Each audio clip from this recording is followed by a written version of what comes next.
I think that all of us can be victims of our heads, of our minds, that the mind likes to complain and tell you stories, and I was very caught up in that before I discovered Eckhart Tolle. I was very caught up in, the narratives in the head, the complaining. I woke up in the morning, the first thing that entered my mind were my checklists. I have to do this, I have to do that, I have to do this, I have to do that. And I felt very trapped. I felt like a bird whose wings had been clipped. And I believe to a certain extent that's why I got the cancer. Because I wasn't actually very happy. I had too many narratives in my head and I was a slave to my mind. And discovering that that is not me, that the mind, the thoughts are not me, was the best discovery. I was reading The Power of Now over and over again. I was reading, in particular, the chapter about surrender and acceptance. So, since I knew I was going to die, I just didn't know how long I had. I only had the now, and I wanted to die before I die, so that I could get ahead of the game, I guess. And something happened in this concentration. It felt very comfortable to be able to just look at my problem in a neutral way. I was just sitting with it and accepting and surrendering. Even I can't tell you how you surrender. You just do. I think you let your heart chakra open and you say, okay, to the universe, it's all right. I'm ready. I can do this. I can die. And this peace just rose. It was just this beautiful, beautiful peace. And it got stronger and stronger as I sat with it. And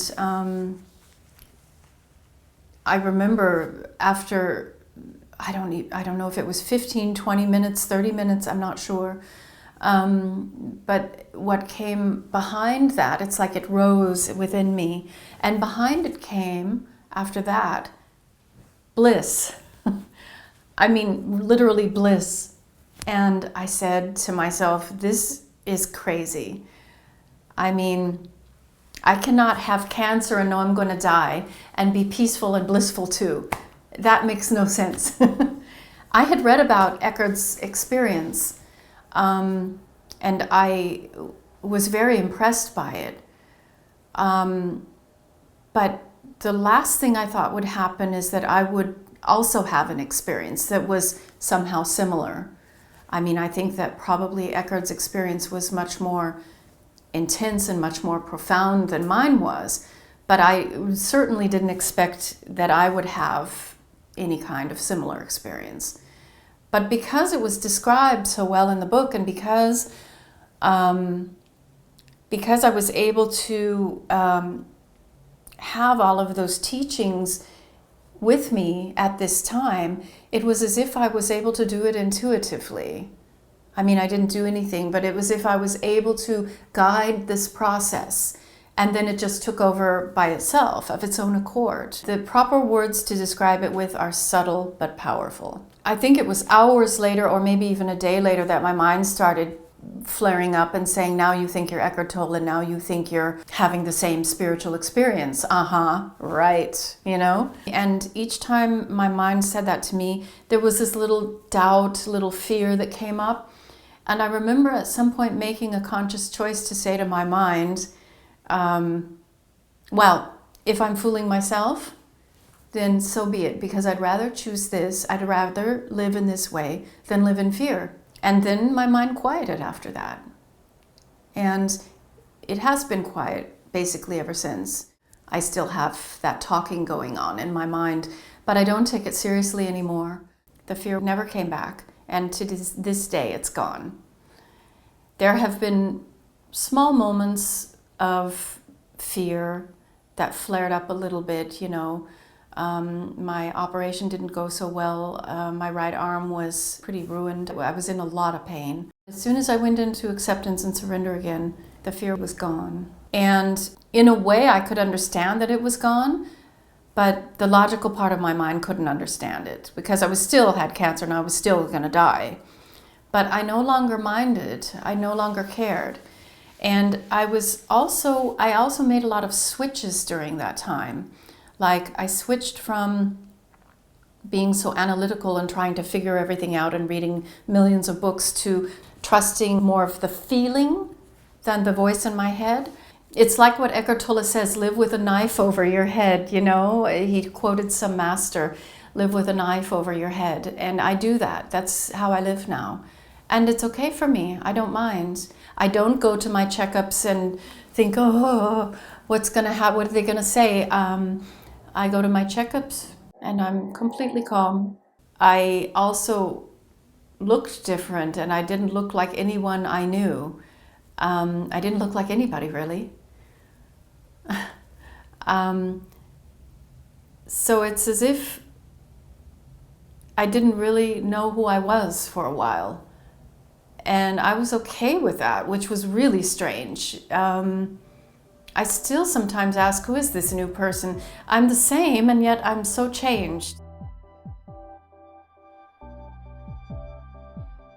Before I was a bit of a skeptic. I wanted to believe, but there was always this part of me that didn't let myself believe. And ever since this has happened, I just know. I've spent a lot of my time with the Eckhart Tolle teachings. I've done the book clubs online, and it's really given me so much strength and sense of community. And it's been beautiful because I've been able to really blossom and grow within the community. And it's given me a lot. It's helped me immensely. So going back to work, I was nervous because I thought, oh, now you go back to this, stressful work situation, and will it be the same? Will I lose my sense of peace? Will fear start creeping back in some form? But it hasn't been like that. In fact, many of the teachers say that the most powerful spiritual practice is using the teachings all through the day. Be present with the person in front of you. Give them your full attention. I used to be very proud that I could do 5 things at once. I no longer want to do that. I want to give my full attention to what's in front of me, even if it's only for 30 seconds. And then move to the next thing. So the teachings have changed the way I think, the way I behave in many, many ways. And I find that the challenging, maybe slightly stressful situations that exist, I'm much calmer about it. My whole perspective has changed about what's threatening, what's challenging. There's a calmness there. And a sense of center there, that it's like the waves can come and crash over and I'm still the rock in the ocean and it doesn't faze me. And just these amazing serendipitous events keep happening. I meet people, I see things, the right people come into my life at the right time. I've been able to really open myself up to more possibilities. And what I've learned is this life is so amazing, so miraculous. And now I think, how can humans possibly think there's not more? My awakening event is not something I can understand with my human brain. It's not something I'm good at describing because it's beyond words. It's beyond this form life.